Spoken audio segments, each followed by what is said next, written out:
Welcome to the Industry Angel Podcast. We hear from the best business minds across the globe, entrepreneurs, social influencers, marketing mavens, and sales rock stars. We've got them all. Here comes your weekly dose of inspiration with your host, Ian Farah. Hello, we are back. Well, I'm back. I was here at 10 o'clock, wasn't it? We got our time zones mixed up. But we're here. We're live. We've got hold of Phil. I can see him. He's in the green room. He's ready to come in. So let me give you an introduction to Phil. We have international business speaker, author of Exactly What to Say, Exactly How to Sell, and Exactly Where to Start. Welcome to the Industry Angel, Phil M. Jones. Thanks, Ian. Pleasure to be here. Appreciate you inviting me on the show. Well, I've been waiting here since 10 o'clock, man. We got nothing better to do, right? Nothing better to do. I'm starving here. Yeah, you know, I think you're in the UK right now, but you bounce between the UK and US, so we got our time zones mixed. Yeah, well, I have a home in New York City and then a home here, and I think technically my calendar runs on Eastern Standard Time mostly. So I think you said 10 a.m. and my assistant heard 10 a.m. and he got put in at 10 a.m. Just nobody talked about any international stuff. So no biggie. We are here now. Pleased that we managed to work it out. And I'm just going to share this. So we're across Facebook, YouTube, and Twitter. So I'm just going to share this on all these different platforms, which is great. So I think we should talk a little bit about what's happened. Obviously, we've been in this crazy few months. The speakers, we haven't been able to get on stage. That's all kind of stopped. And we just had a brief preamble before we went live there and about how now we're getting used to tech. We're getting used to doing this kind of virtual stuff. So what have you been up to? Where do we want to go back to, Ian? How far do we want to go back on this in terms of what's been up to? Just talking about this pandemic period or prior to that too?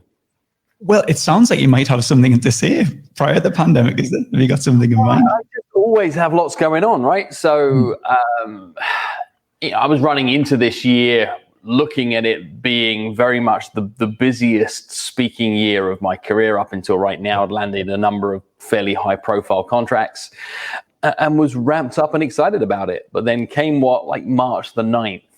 I think I was just looking at a few things that were juggling around, and we took the decision to say, let's get family and out of the New York area as things were becoming a melting pot there. And we moved we got a country retreat here in the UK, and we moved here for a month to say, hey, let's just take a month and see what happens as this stuff blows over. And we're still here. We're still here. So that was March to now. But business-wise, it's been good. It's been very much about getting to the forefront of the issues. And I've never classed myself as a speaker. I'm in the business of helping businesses navigate change. So when businesses are navigating change, it's like jump straight up to the front line and help them deal with whatever's happening right now. But from a professional performer point of view, it's been a headache, right? You go from being the main performer on a stage with a crew and everything else, and you've just got to worry about your content, your engagement, and your show, to becoming a one-man band, and then making all of the micro decisions that sit in between that would typically be held out from elsewhere. So in this virtual arena is I made a decision that said I wanted to do 100 engagements in 100 days. So from kind of mid-March, I put a 100-day timer on and said, I'm going to do a 100-event countdown. And did 100 engagements in 100 days, just largely to see what I would learn from it. Yeah. And some of those were pre-recorded live streams out to thousands of people. Some of them were small workshop-style Zoom rooms with 12, 15, 16 people, and everything in between. So it was fun to be able to get to learn about this stuff and decide what you feel is necessary and what you feel is unnecessary, what adds to the experience to an audience and what detracts from it, and still figuring it out, much like I guess you are and many of us are in this space of trying to keep up with what technology can do, yet still remember what worked when technology wasn't the only tool. It's trying to remember how to serve the audience in this space. But it's trying and challenging times. It plays with your mindset in a big way because there's no one there, right? There's no one the other side of this lens. I know there's people on Facebook right now and on YouTube right now, etc. But it's not the same as getting that instant feedback from a facial expression or a twitch or even a round of applause, right? Is missing that you did your work and then you got to be able to live in the afterglow of your work for a period of time. That's probably the part I miss the most. I think I heard something about how jokes don't work virtually. And I've watched you speak, Phil, and you do put humor in, and you will get the crowd going with a bit of energy in that. And what I've found is sometimes the jokes can just get lost like this. Well, you can still make humor work, just the setup needs to be different. And this is where I think the biggest difference between a virtual setting and an in-person setting changes. And this point gets missed on many. It's that the audience aren't all in the same place. Mm-hmm. In a live event, you got 100, 1,000, 10,000 people, etc. They're all experiencing the moment at the same time. So if something's funny and somebody catches it, the laugh ripples a laugh, ripples a laugh, ripples a laugh, ripples a laugh, right? It is that people have that shared experience together. If that same 1,000 people are sat at home with one eye on the television, the other on their screen watching what's going on, and they catch something that's funny, the laugh often isn't out loud. It's like, there's nothing to it. It doesn't have the same level of engagement or response. So your setups need to be bolder. So listen, you wrote 3 books, Phil, and seven. What? 7? 7 books, yes. But yeah, really, we're 3 as the kind of main face of the business right now. Yeah, so these are the 3 that I want to talk about. Actually, how's your book sales going then? Have you saw a difference? I don't know how to answer this question because the book landscape is forever changing. So take, for example, this book, Exactly What to Say. We have some distribution channels that are significantly up, some that are significantly down. I used to have a roaring success in Exactly What to Say through airport bookstore sales. Yeah. Now, those aren't going too good right now, given almost all of the Hudson bookstores are closed. So there's a factor that pulls it down. Also, with Amazon and much of the distribution network being impacted and books being moved to low priority items for a period of time, we lost a lot of momentum that way around because many bookstores moved to out of stock, even though they weren't out of stock. So there was all those negative impacts that had. And we're talking about a book that shifted, close to 1 million copies on any given normal month. We could be doing 25,000, 30,000 units. So you get a chance to be able to spread. But we've seen good uplift in Audible. Kindle has been steady over that period of time. And lots of rereads and I see that through social, where people are like, I'm finally going to dig back into this and I'm going to, harvest the gold again one more time to get more ready. I'm very grateful to my books, though, during this period of time, which, as a genuine revenue stream, is if I was reliant upon in-person speaking engagements as my only revenue stream, when 63 events went from booked, scheduled, and contracted to rescheduled, renegotiated, cancelled, moved to virtual, etc., I'd have been having one of those holy crap moments. What do I do to feed my family? But I'm fortunate enough to say that we have a baseline in place that says we're good. So my speaking business has only ever been on top of what else we have going on. So that the reinvention has been easier because of the fact that I'm not worried about where next meal ticket's coming from. Let's talk about those 3 books then, because we've got Exactly What to Say, How to Sell, Where to Start. Which one was the first book, and where do you pick up? Well, they've been written in a way that you could start in any order, right? So they're not a sequence or a series as such that is supposed to be read in order. The first book of that is Exactly What to Say, and the reason for the 2 that follow, if we're going to be completely transparent about it, is Exactly What to Say I own the rights to throughout, and was then approached after it launched by a major New York publisher who tried to buy the rights from me. I refused to sell the rights to Exactly What to Say, and I'm, in hindsight, pretty darn glad I did. However, accepted an alternative deal for 2 more books. Knowing that we are looking to be able to, market our books, you can't market 3 books at the same time. Unless what you do is that you find a way of being able to tie them all together. So Exactly How to Sell came out maybe 7.5, 8 months after Exactly What to Say with a new New York publisher. And I needed to be able to piggyback the 2. And then they wanted me to do another book in quick succession. Interestingly enough, Exactly How to Sell really is a rewrite of my very first book, which was called Toolbox, which I published in 2011. And it gave me the chance to be able to reinvigorate the brand and bring some alignment towards things, plus modernize some content. For the time, it was circa 6-7 years out of date, which for a tactics book is a long time. And then Exactly Where to Start was a book that I produced to help all those people that say, I nearly did this thing. You know, in our line of work, you meet a lot of strangers. And when you meet those strangers, they tell you the thing that they nearly launched, the business they nearly started, the idea that they should have done. So I thought I'd dissect the steps it takes to be able to move from an idea to something that's real. Because everybody wants to talk about how something real can be something bigger. There are very few people that say, how do you take something from an idea to just existing? Not existing and making like bajillion dollars, just existing and being real and being a thing. So I wrote that book, and it gives me a trifecta of credibility, right? It's not one trick pony of the Exactly What to Say piece. It's backed up with some deeper strategic thinking with exactly how to sell, and it's opened up with some bigger personal development stuff with Exactly Where to Start. And that gives me a good brand platform for all the things that I do right now from a consulting thought leadership point of view. It's interesting what you said about time and about strategies.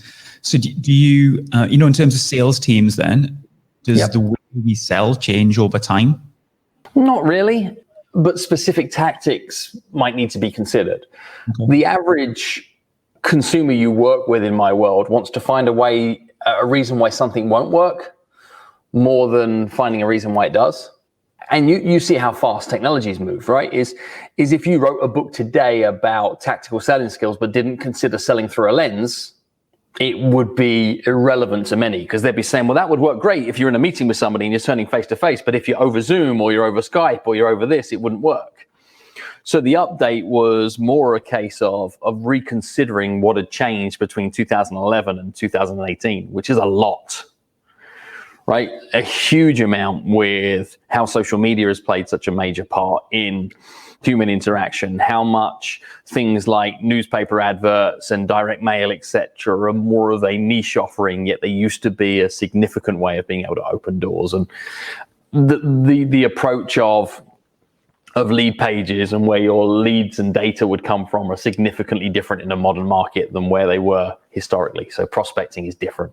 Those kind of things. So it's not the very premise of how to sell changes, but some of the nuances to get there will. And those nuances are the things that can very easily make somebody turn off and go in the other direction. They're like, that's old. This is new. And people haven't changed that much, but platforms and technology have changed a ton. So does the marketing change then, Phil?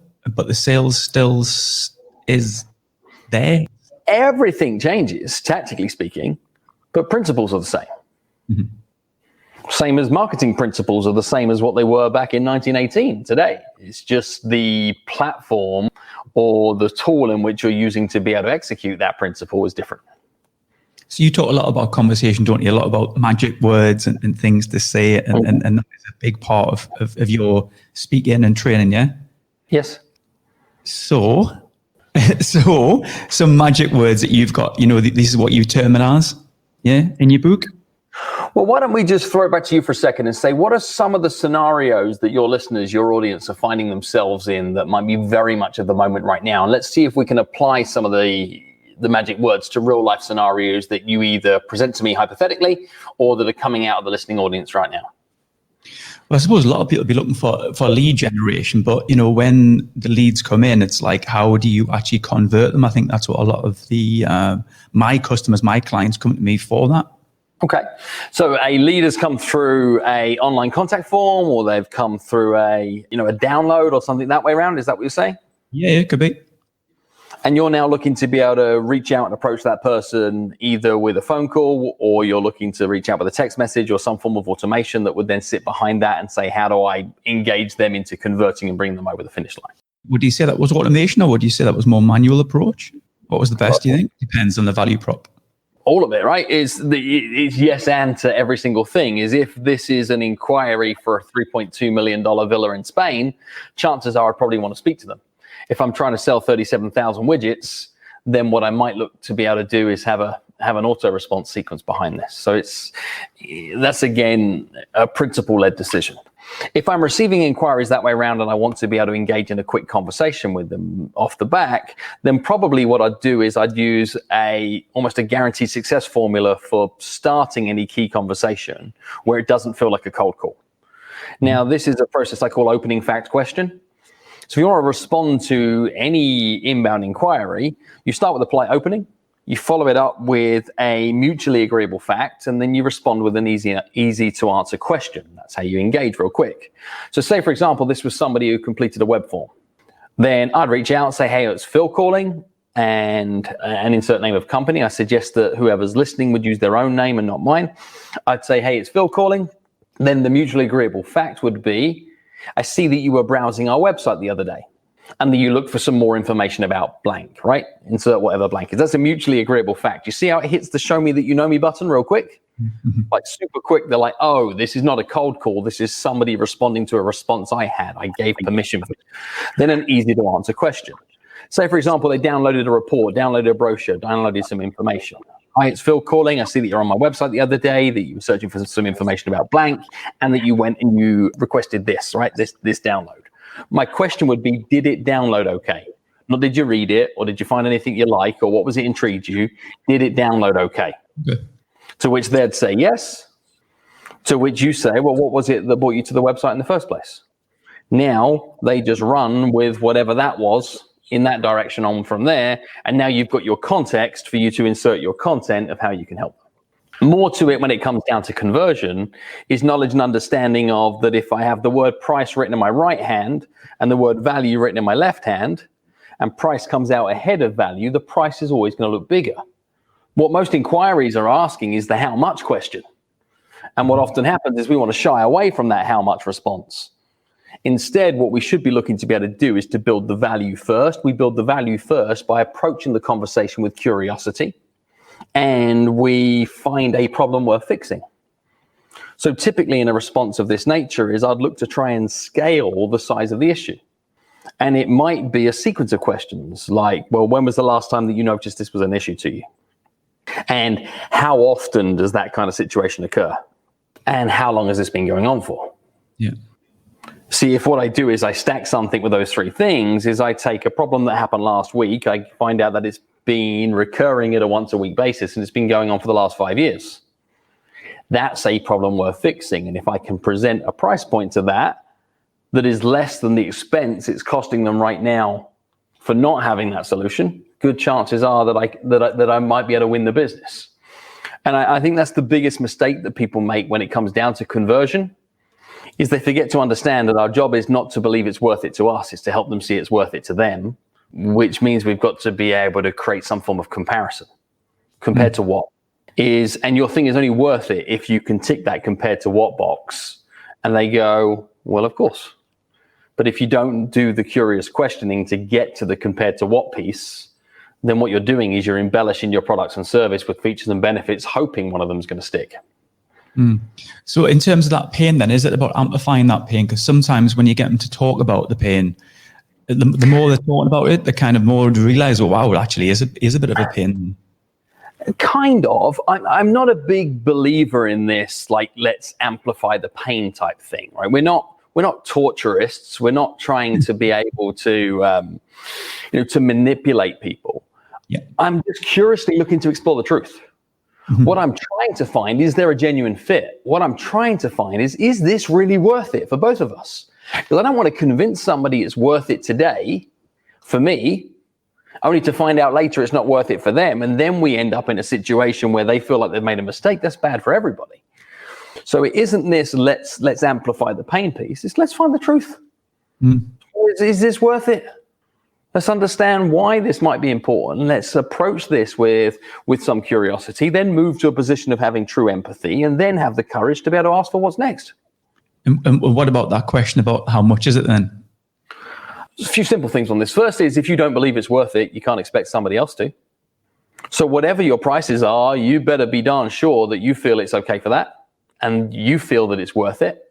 The more you do the work and you explore the compared to what piece, the easier it is to talk about your money. Let's take speaking fees, for example, right? Speaking fees are obviously hugely varied from one end to the other. One of the biggest comparisons that you find yourself up against is compared to another speaker. Yeah. My fee when compared to the middle manager and the exec team that would happily show up and do it for lunch is very different to booking Barack Obama. There's a huge contrast, but we'll all give 60 minutes on stage and the chances are we'll all probably do a pretty decent job. But the fee spectrum in that is huge. So if somebody's looking at booking Barack Obama and I'm a contender in that, then my value proposition versus Barack Obama is huge because I know what I might be being compared to in that given scenario. You could be being compared to the sum of money that's been allocated by the leadership team for provision for speaking costs. Or you could be being compared to the size of the problem you solve. Let me take the speaking scenario. I might say, well, what is it about me and my work that makes you think I'm a good fit for your event? Right? There's my opening question. They say, well, I've seen you speak before, yada, yada, yada. I think you might be great. I say, well, how many people are going to be in the audience? They say, well, there might be like 400 people in an audience. And they might be looking for me to address them from a sales point of view. And I might say to them, well, okay, on any given week, how much is the average person in the audience losing for you in missed sales opportunities? Is it like 500 a week, 1,000 a week, 2,000 a week? Like, what is it? They give me a number. Like, I might be missing out on like as much as $10,000 a week in missed sales ops. I'm like, how long has that been going on for? They say, well, it's been as long as I've been here. It's been for the last 5 years. So for 5 years, you've had 400 of your salespeople losing you $10,000 a week. How much longer are you going to let that go on for? They say, I guess that's why I'm speaking to you, Phil. See how now I could easily position a fee that is a fraction of the size of that hole that I just created in their world. That makes it easy to talk about your number. But if you cannot have confidence in what you're being compared to with your number, you're going to sound like you're making it up. Or you're going to sound like you don't believe it. And if you sound like you don't believe it, never expect a customer to. What do you think in terms of budgets then, Phil? If someone says, I've got a budget of X, is that going to be a barrier to working with them? Or could you do something else? Are we talking in the world of professional speaking, or are we talking in the world of anything else? Well, it could be anything else, because it's all about, I really want to work with you. There is a good fit there. The budget isn't there. What can we do to try to make this work? Okay. There's plenty you can do in that scenario. Firstly, you've got to decide do you want to do the work, right? Yeah. If you want to do the work, then you can explore a variety of different ways of being able to make it work. The first thing I would just get readdressed, though, is it isn't that there is a budget issue. There's an allocation of budget issue. Mm-hmm. Yeah. Because whatever part it is that you're involved in, that is a part of the bigger thing more often than not. So I understand that you've got limitations to the budget that's currently being allocated towards speakers. Could it be possible that you might be able to reallocate some of the budget from some other areas, maybe make some savings on other things? Well, what do you mean, Phil? Well, answer me this then are you expecting your attendees to enjoy the speaker or the coffee more? Well, I'm probably hoping that they'll have greater memories from the speaker. Well, have you looked at how much money that you've allocated towards coffee and cakes and those things, etc.? Is there a possibility that we might be able to reallocate some of that from there? Is there a possibility that there is a sponsor that could look to be able to work with this area, etc.? And note what I'm saying is there a possibility? Could it be possible? I'm remaining curious. I'm just saying, let's scope the possibilities and see, could we reallocate some budget? That's my first move before saying, like, here's my rollover list of all the other things that I could do. If I get to a position where then it is about the money and I still want to do it, my response would say, well, look, here's the difficulty that we're in, is the fee for me to deliver that service and feel confident about that service is blank. And I understand that you're not in a position to be able to move forward with that at this time. However, the other fact is that I really want to do the work. And from what I'm hearing is you'd like me to do the work. So I got a proposition for you. The proposition is this. Here are some things that I do find valuable outside of cash. And I'd tee up a list of maybe 20, 25 things. In the speaking world, depending upon where you are in your career, that might be access to key people within the organization. It could be data list of people you could follow up. It could be professional photography. It could be access to videos. It could be opportunity to sell your books. It could be editorial within the magazine, right? List could go on and on and on. Here's a list of things I would value in the other direction. Why don't you do this? Why don't you come back to me with your best offer? of what you can come up with is a combination of both cash and any of these other things. And let's see if we can find a way we can make this work. Now what we've done is we've gamified it for both parties. Mm-hmm. We've committed to the fact that we're almost doing it, and they get the gift of being able to come back to you and say, hey, Ian, here's what we can do. And the number of times I've done that through the years, and I've been like, well, the CEO has got a villa in Barbados and said you and your wife can use that for a week, as you need to, or on arrival, we can get you upgraded to a better hotel room, and you can bring your wife and the kids, etc., and you can stay for a week in addition. Like all these little periphery things that start to come in, and you move it from being, well, that was going to be me working for a discount to, that's a fun deal. I like that deal, right? And that's the point to get to, is just to try and get it to something where it feels right. And then any time that you'd ever deliver anything at a discount, I'd always validate that discount in any of the communications. So contracts, paperwork, invoicing, etc., I'd show the discounted amount and I'd apply a reason to it as well, so that what we haven't done is we just haven't fallen over on our fees. Yeah. There's a lot of preparation there, and I think you speak a lot about this, about, you wouldn't just rock up somewhere without giving it pre-thought beforehand. You would think this through. That's something you often talk about, isn't it?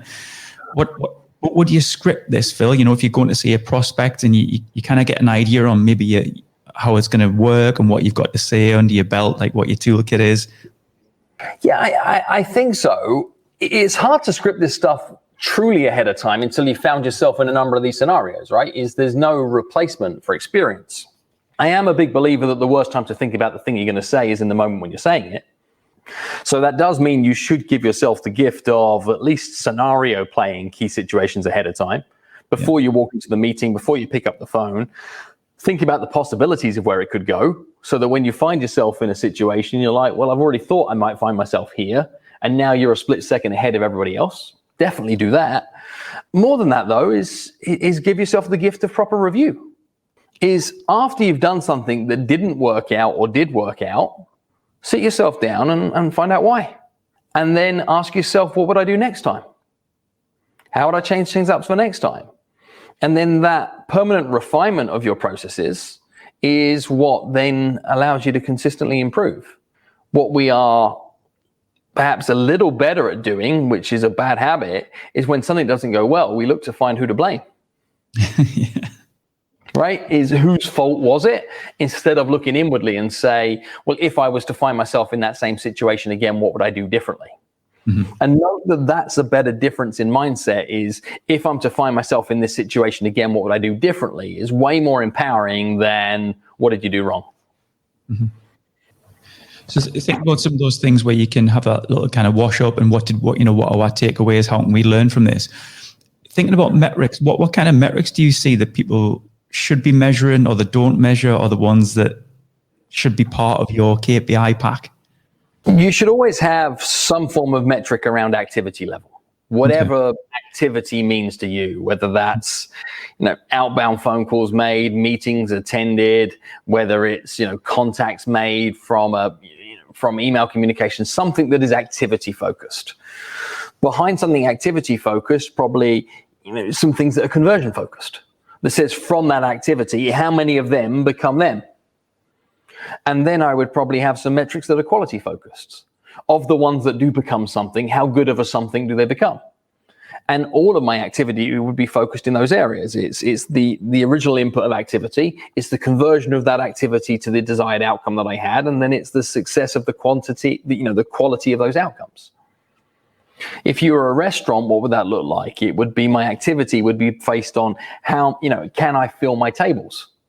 So it would be then saying, well, what activity am I putting in place to be able to get diners back through the doors? What am I doing for referral schemes? What am I doing for outbound marketing, et cetera, to fill the tables?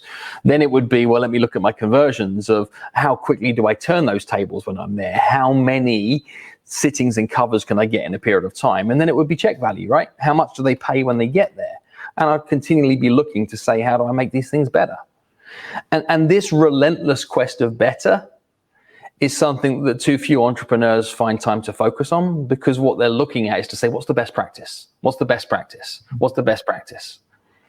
My personal belief is that best practices are mostly stupid, and that what we could achieve if we shift the focus from best and move it to better will outperform what any best practices were today. It just allows you to run past it. It allows you to be able to say, well, actually, however you're doing things right now, better is possible. So let's keep running at that. Let's keep running at that. Do you think someone external can do that for a team, Phil? You've got an internal team, you have a sales manager, and do you think it's worthwhile getting that external fresh set of eyes on a sales team every so often? Depends on who it is, okay, and for what purpose. You just want what better, like better. So if this is what you do all the time, how do you get better? Yeah, I think bringing in trusted voices to your world is one of the ways that everybody gets better. Having somebody to ask you the questions that you're not prepared to ask yourself. Having somebody hold you accountable to the answers to those questions. Having somebody to show you a version of possible that you hadn't seen before. Having anybody provide an element of stretch to your belief system is a good thing. Having somebody from the outside come in and break things but not be around to piece them back together again, that is potential self-sabotage. So it isn't like, do you let somebody in from the outside? You just need outside perspective. It's how do you choose the right outside perspective, and for what purpose, and who do you trust in that environment, and what are the consequences of it going wrong? And when running businesses, there isn't like this right way and a wrong way of doing it, right? It is this messy part in the middle. And I think too easy people can look for the silver bullet or the magic pill to be able to get them from here to here. And in doing so, often what they do is they break the thing that is already doing okay. Like the thing that's a solid 6 out of 10 that's working fine gets destroyed from somebody trying to find the shortcut. And what do you think about bringing in new value propositions, especially this time that we're at the moment? Have you saw a lot of people trying to do that, where they're thinking, all my eggs were in this particular basket, and then the pandemic hit, and we kind of went pop a little bit. Should we be horizon scanning constantly for more revenue streams, do you think? The we in this is something that needs to be looked at in every case in isolation, right? Is this what anybody should be doing is dependent upon a variety of different variables. So it's hard to give a canned or blanket response. What I would urge anybody in business right now to do that wants to grow is to get clarity on 2 questions. And the first of those questions is, who are the people that I help? And the second of those questions is, what are the problems or challenges that you solve for them? Now, if you have clarity over those 2 things, you can keep doing what you've always done and just do it in a different way. Yeah, if what you do is you get precious about the way in which you do things. Let's take, for example, through this pandemic period of time, within the restaurant industry, there is a giant group of people that are saying, woe's me, I can't wait till I'm open again. And because of COVID-19, I'm not going to be in business anymore. They've destroyed 12 years. And it's because they've attached their identity to the fact that they are, a sit-down cafe with 13 tables inside it, and that's the way they've always done business. If they'd have said, who are the people that I help and what are the problems that I solve for them? Well, we help busy working professionals to not need to cook themselves lunch. Right? If they knew that's what they did, we help busy professionals not need to cook themselves lunch. The second that the world changed and those busy professionals weren't coming out in the lunch hour, grabbing a sandwich and a coffee and then going back towards their office, they would be able to reinvent through the exact same lens they always had done. And I think this is the miss that many businesses have when things change, is they lose sight of what they're really about. And I look at it through my world is, right, I help businesses navigate change. I've never once said I'm a professional speaker. Yeah. And it just means the medium is always changing. And I think we have to have fluidity towards that. Now, we're here live right now. I'm going to prove how much things have changed, right? I'm wearing shorts and have no shoes on right now, but I'm also going to prove other things as I was just juggling some stuff around, right? 10 years ago, this was a one-day workshop that I delivered that we sold on DVD. Right. Okay. Could you imagine trying to sell DVDs today? Like, half the world doesn't have a DVD player or know what one is, right? The game has changed. As I was searching through some other things today, just to prove a couple of points, this is a folder full of testimonials of me and my work. Right. Okay. Like written testimonials. Right. Right? And we used to use this to convince people to win business. In 2011, not like 1986, in 2011, this was a tool. Yet so distant from where we are right now. Whereas now it's about, Google reviews, online reputations, retweets, things that people are saying on Instagram. But the principle is the same. Can you collect evidence from people that are in your marketplace showing that you've got a proven track record and being good at the thing you say you're good at? Like, that's never going to not be important. Yeah. But you have to be prepared to change the way you deliver the message or change the way you provide your service. However, your service is still the same. And you look at the brands that have stood the test of time. They're the ones that haven't lost sight of what they're really in the business of.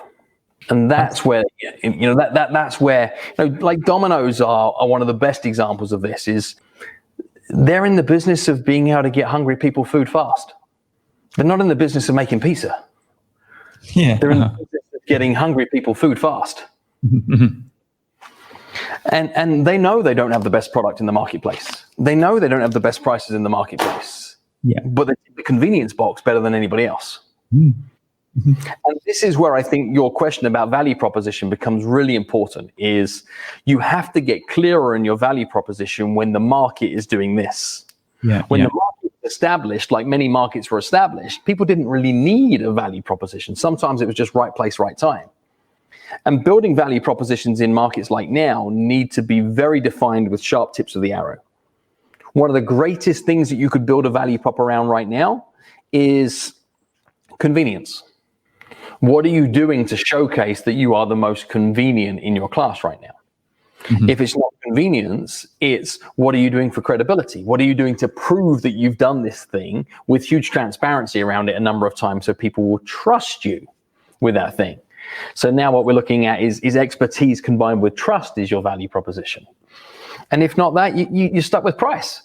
And in a challenging economic market, if your value proposition is built on price, you're going to need to be able to completely reinvent that every few months when you're based on being the cheapest, because you have to be aware of what everybody else is up to, which means you're in the business of following your competition. So why is it convenience now, Phil? What's changed to make this all about convenience? Because people are busy. People are stretched. People are pulled from pillar to post. What they want is the easy, safe option. Mm-hmm. Like, we're not necessarily looking at times where people are prepared to take the risk to pioneer unless they need to. Yeah. I mean, how much stuff have you ordered over the past 3 months through Amazon? Way too much.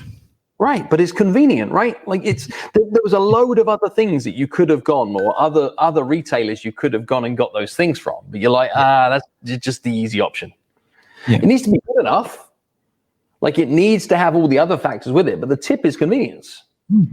Yeah. And I think from a speaker point of view now, is like, what are you doing to add convenience for how easy you are to work with? What are you doing to be able to create fit for market title descriptions that mean that you are, relevant for the market that we're stepping into?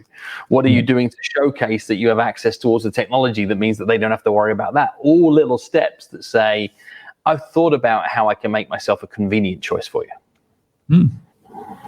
Fantastic. Well, I think that's a good place to leave it, Phil. I can't believe that's 40 minutes. There we go. Wow. Is there anything I didn't ask you that I should have asked you? I don't know the answer to that question. I don't know what you're trying to get out of me. I got a lot in my head somewhere. So what in your head? Nothing specific that springs to mind. So where can we find you, Phil? I'm pretty easy to find if you search me with my middle initial. So Phil space M space Jones. You'll find websites and other interviews that I've been on and all those kind of things. If you come by philmjones.com, you'll find links out to all of my social channels. Most active social channels for me are Instagram and LinkedIn. So if you want to pick up on anything we talked about today, join the conversation, come stop by there. And I'm at PhilMJonesUK on Insta. So you should be able to find me there. Outside of that, that's about it. Thank you very much. Well, for everybody, thanks for watching and appreciate your time, Phil. Pleasure to be here. Thanks.